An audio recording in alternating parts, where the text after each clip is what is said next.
I'm Justin LeBar. It's our season 1 finale of Upview. And Rob, why are you wearing jeans? Justin, I'm getting ready for summer. This is Upview.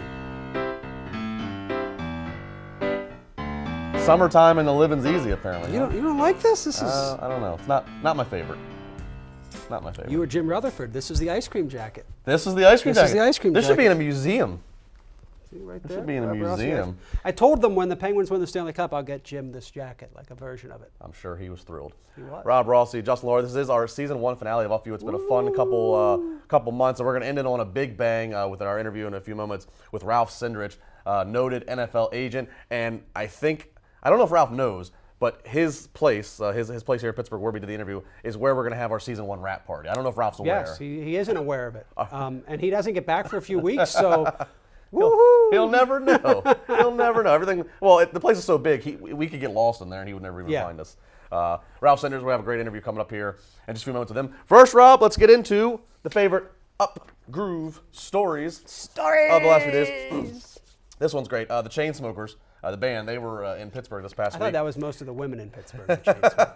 They were at PPG Paints Arena, and at the end, at the show, they had this big, light up neon sign that said "Thank you, Pittsburgh." The only problem was they forgot the H in Pittsburgh. They needed to borrow one of Triple H's H's. They did. He's got a few to give.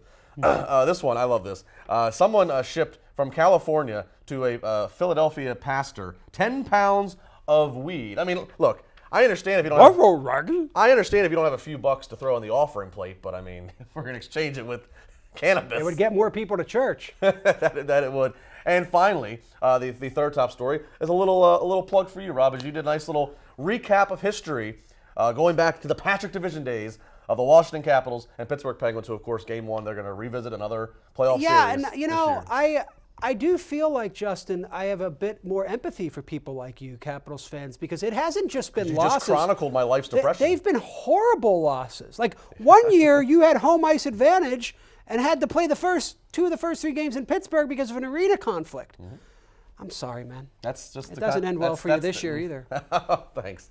Well, we'll have more of that you can check out on our social media for Upgroove of Rob and I bantering as the second round of the NHL playoffs approaching. But let's get into our interview here that we have with Ralph Cindrich, and just basically lead it in. You gave him an interesting question about, is the NFL drastically going to be looking different, maybe by the time his grandkids are fully grown? The thing I like about Ralph Cindrich, Justin, is he is a man who only speaks with integrity and intelligence and intensity, as you can see when he tackles what tackle football might look like.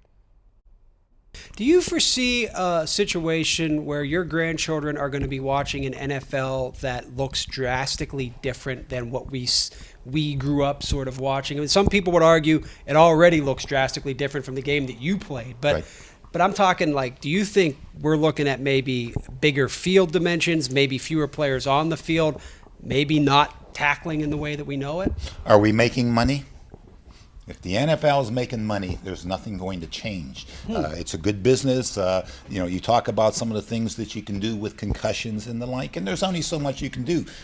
It's a business, a work, a sport that has its inherent problems with injuries and long-term ills, the effects of concussions and body joints and replacements. And I know that well. How many surgeries have you had? Oh, well over 10 or 15. Yeah, so you don't even remember. No. And I mean, it's just a daily part of life with you. Yeah, there's no choice. And football players will do that, right? That's the Yes. like you take that responsibility. This is the price of playing the game. Well, excuse me. I wouldn't have been a concert pianist or a scientist or whatever. I mean, big arms, strong back, weak mind. My grandfather was a butcher. So I've been blessed to be able to play football. I've been able to do. You did pretty well for yourself. I've been able to do very well, but it's a result of football. And so would I go back and take any of that back? I wouldn't.